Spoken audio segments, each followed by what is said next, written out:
The chronometra blue is enigmatic. It's become part of the watch collecting ethos in general.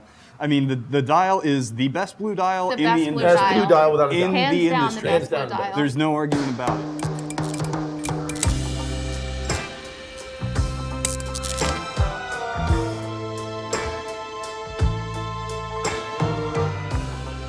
So the first watch we've got on the table here is an AP, and everybody knows steel sports watches today. Luxury sports watches are probably the hottest category in the watch business, but this is kind of where it all started. So 1972, the first sports watch made in steel. Now back then, today it seems like a normal idea, but the industry was struggling, the quartz watches were coming in, all the watch companies, a lot of the watch companies were going bankrupt and having difficulty selling watches globally. So the answer that AP came up with was, let's make a really expensive watch in steel. And oversized it. And oversized. This is a giant watch for back in the day. This is the beginning of a lot to me. I mean, the steel craze, this is definitely a bookend in the start to steel craze, 100%.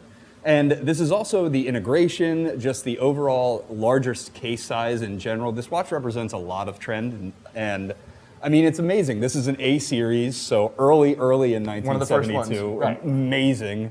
And it's water resistance, which Yep. again, you know, people didn't go swimming with their watches traditionally. I mean, except for a few Rolex subs and that kind of thing early on. But this was really that first active, If you you know, were do everything in it watch. If you were swimming with a watch, it was a tool watch. Your job was swimming. Correct, and it Yeah. wasn't considered a luxury watch. It was Exactly. a, you know, it was a sport. It's interesting that you reference it as a bookend, because I think it's, you know, as we've seen with the popularity of the Nautilus and, you know, the steel sport watches, it hasn't ended yet. So it's a trend that I has meant the lasted, beginning. and yeah. The beginning bookend. I sorry. said a bookend on one side it's of it, but true. it's still going, and it's still Definitely. going strong. I mean, It's- Longa just this year introduced, you know, a steel sports watch with a blue dial. It's And then like, you ask yourself, is it never really stops. a trend? To me, the steel bracelet, kind of dressy sport, blue dial has got to change. It's got to eventually. change at some point.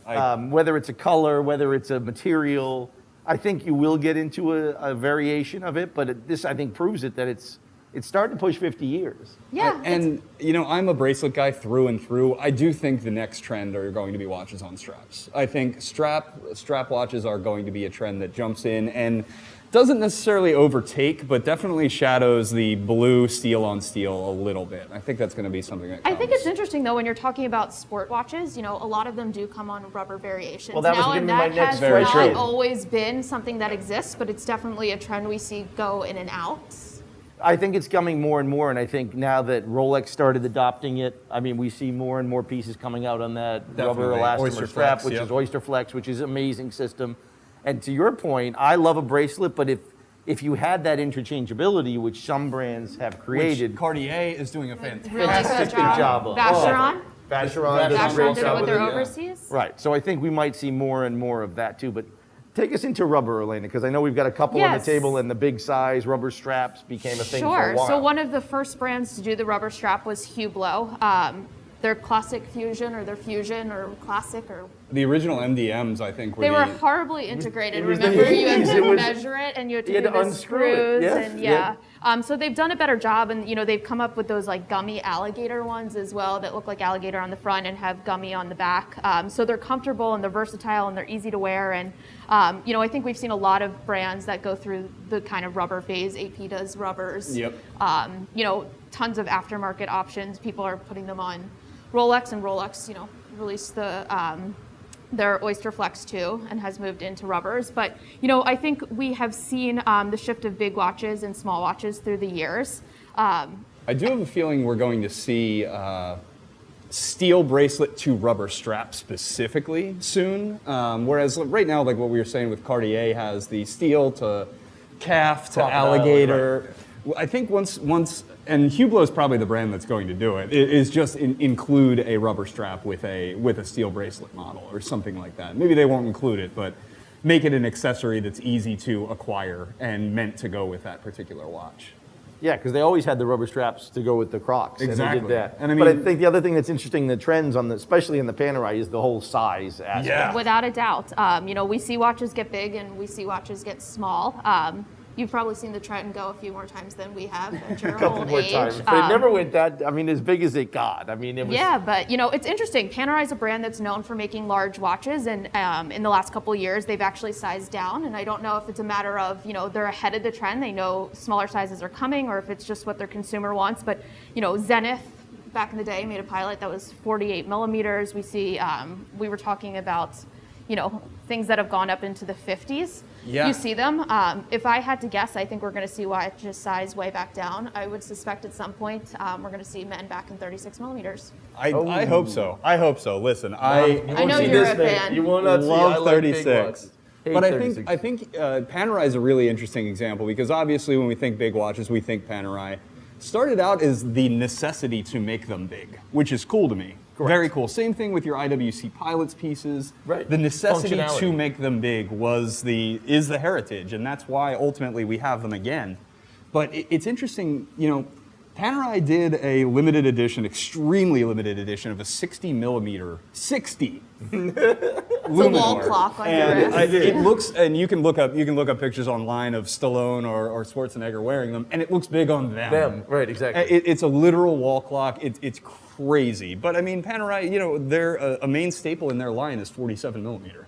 Well, the other thing that's interesting is when I started selling Rolexes back in the early 80s, the biggest complaint you got was that it was too big and too heavy, and it was 36.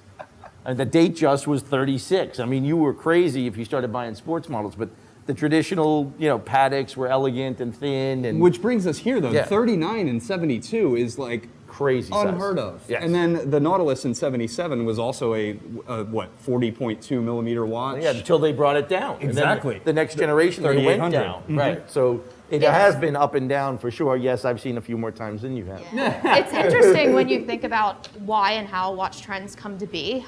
Some of it I think is, do the brands dictate what the trends are going to be, or is the consumer dictating what the trends are going to be? We were talking about ultra thins the other day, and it got me thinking that, ultra thins were really popular for a while, but it was almost like a race between brands to see who could get the thinnest and who could do it the quickest.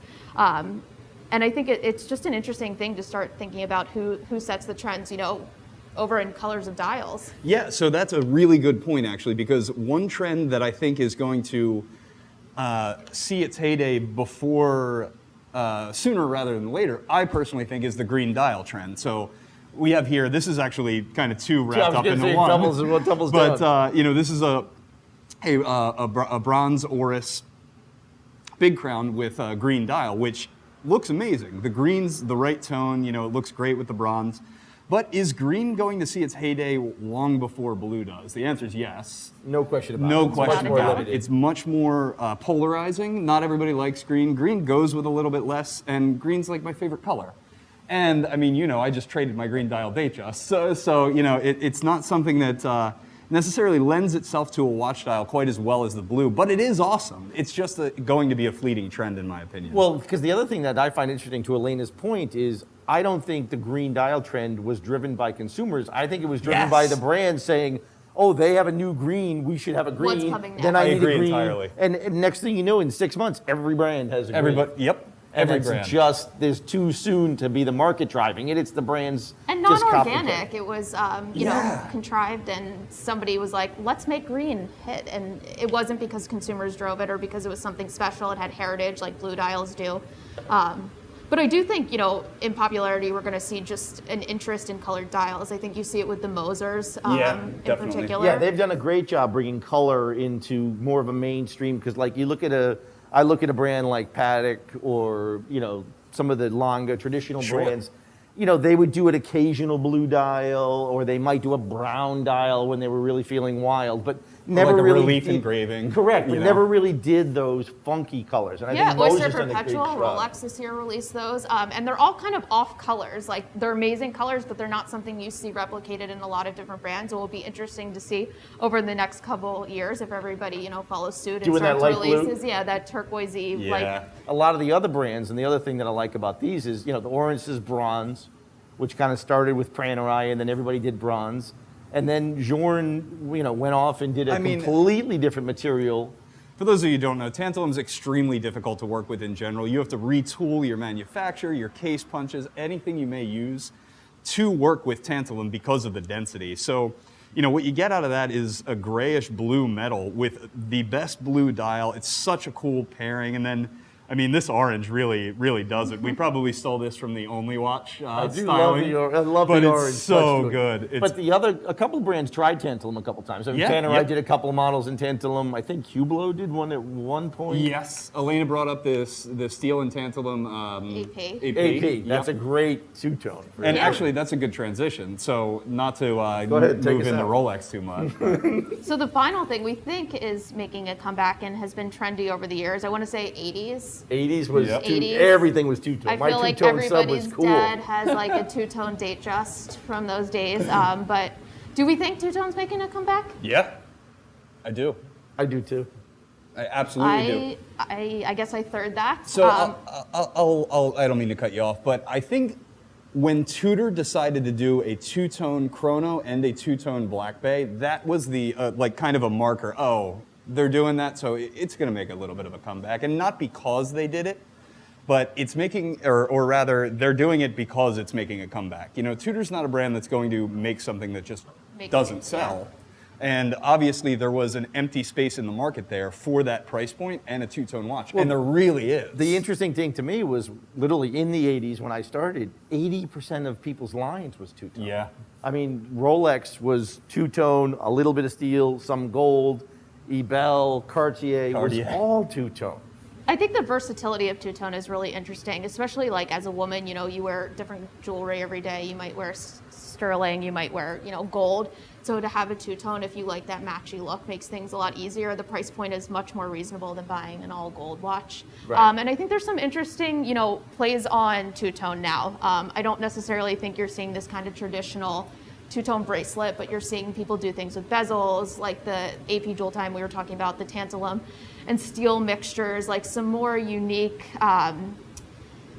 kind of mixes to it. And I think people would do some really interesting stuff with two-tone and different materials. And to me, I think materials is always something that's going to be a trend. We saw trends with ceramics in the past. I was talking about ceramics earlier this morning. Yeah. But it's interesting, the AP two-tone that you're talking about, that when we think of two-tone, we think of two different colors, right? Mm-hmm. Correct. So when you're looking at the watch itself, it doesn't necessarily look like two different colors, but when you get it close, the difference between tantalum and steel is significant. Right. So when it's right next to each other, it definitely see it. has such a cool effect. It's awesome. That is a two-tone that is under the radar and underappreciated. Yeah, and I wish more people, again, I think people will, but I wish more brands were kind of messing around with that kind of nuanced two-tone. Not Rolex necessarily- did the steel and platinum, AP did Yeah, steel and that's platinum. true. I do love. This is So now this steel is- and rose gold. Steel and rose thing. is it plays above its punching power, in my opinion. It looks more significant than it is. And I don't mean that it's insignificant, but like the rose next to the steel itself makes the steel brighter. Whereas It I does think pop, the yellow yes, pops more so than the steel when you're mixing those two. But there's something about the Ever Rose and the 904L. It's just, I adore this watch. If you guys are thinking about the future, what do you think the next big trend's going to be? I think we'll see more of these funky materials. We've seen it in the last 5 years. Panerai came out with the BMG, and they came out with, they're always coming out with carbon fibers. The and doing that marbleized kind of- carbon, like what Marbleized carbon like what is very Doxa cool. did with their most recent thing. AP's done it for years and years and years. I think you're right. I think different materials are going to be a big thing, but I think just independence in general are what is going to move forward. Whatever independents decide to move forward with is going to be a trend that moves everything forward.